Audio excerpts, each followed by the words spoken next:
In this movie, I'll show you how to apply a blend mode as well as a layer effect to an entire group of layers. And in doing so, we'll create this effect here. So I'm looking at the contents of the 7stages.psd document, and I've switched over to the base shapes comp here inside the layer comps panel.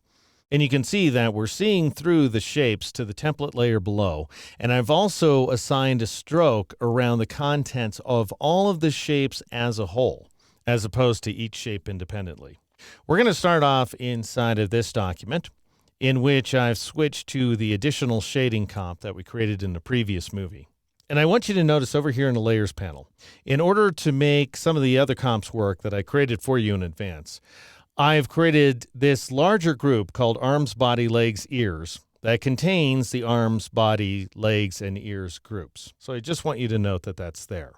All right, so starting from this vantage point, I'm going to turn off the highlights layer all the way down to the clothing group. So I'm just clicking and dragging down the eyeball column. And I'll do the same for the hair and shadow groups as well. Then I'm going to turn on this fade adjustment layer located down here near the bottom of the stack.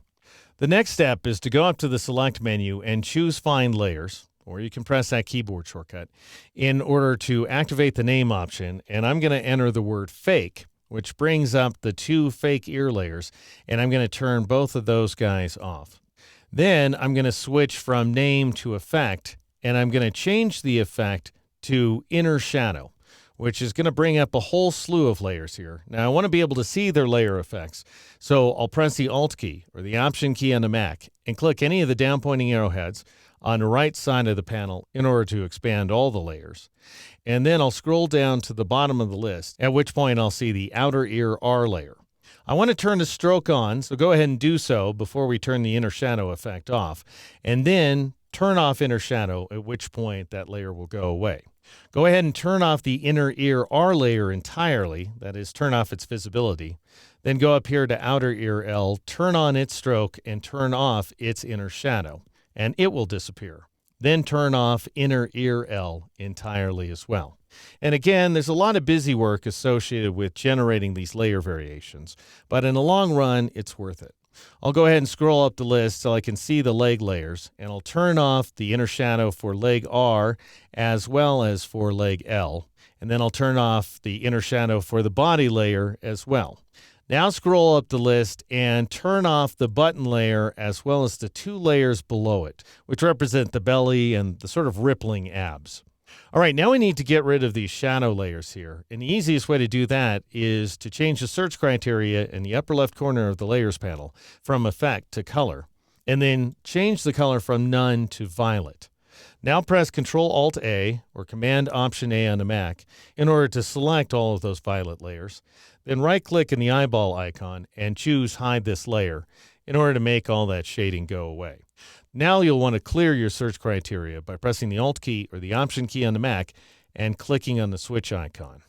All right, now that you can see all the layers and groups inside your document, click on that Arms, Body, Legs, Ears supergroup in order to make it active, and then change the blend mode in the upper left corner of the Layers panel to Multiply in order to produce this effect here. So you're multiplying the contents of the entire layer group at one time. Then you want to drop down to this template group and turn it on so you can see the pencil drawing in the background. Then click on the template group to make it active. And assuming that your rectangular marquee tool is selected, just tap the 3 key in order to reduce the opacity of that entire group to 30%.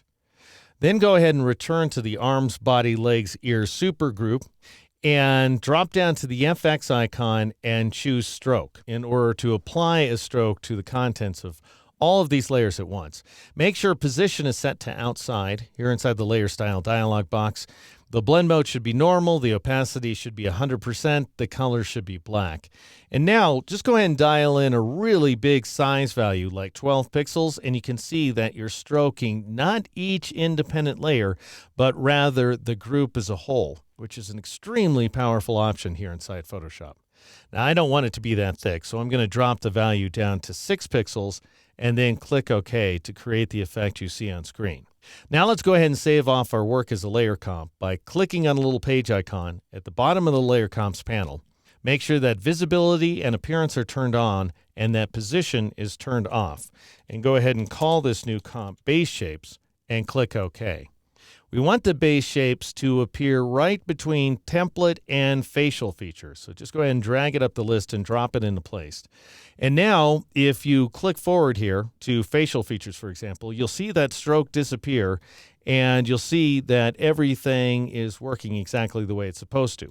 Problem is, depending on what version of Photoshop you're using, you may experience a bug. And let me show you what that bug looks like. I'm going to switch back to my base shapes layer, and I'll go up to the File menu and choose the Save As command. And then I'm going to replace this file that I've created for you in advance called baseshapesbug.psd. I'll go ahead and click the Save button and save over that file, just so that I have that file saved to disk. And the reason this is so important is that the way the file is created right now doesn't save properly. And to see what that looks like, click in front of the template layer in order to make it active. That will invoke the asterisk up here in the title tab, which is telling us that we have unsaved changes.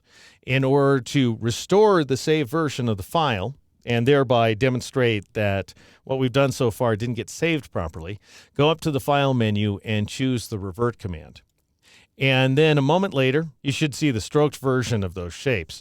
Now, if you arrow your way through here by clicking on the forward arrow button at the bottom of the Layer Comps panel, you can see that that stroke is remaining in place for the facial features comp, for the white monster comp, for the additional shading comp, and for the final artwork, which obviously is no good.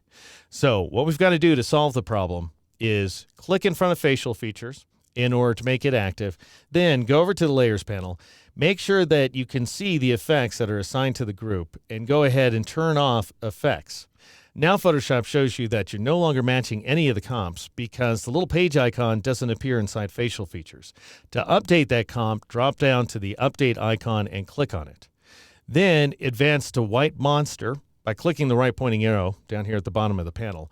Turn off effects again and go ahead and update that comp. Then advance to the next one, additional shading, turn off effects over here in the Layers panel, update the comp, and finally go ahead and advance to final artwork, turn off the effect, and update the comp. All right, now just to make sure that those changes will get saved, I'm going to go over to the 7stages.psd document and I'm going to close it. And I don't want to save my changes, so I'll click No here in the PC. That would be the Don't Save button on the Mac.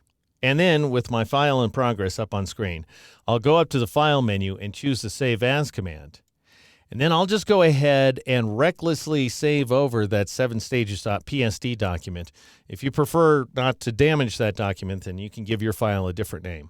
And I'll click the Save button and click OK in order to replace the previous version of that file.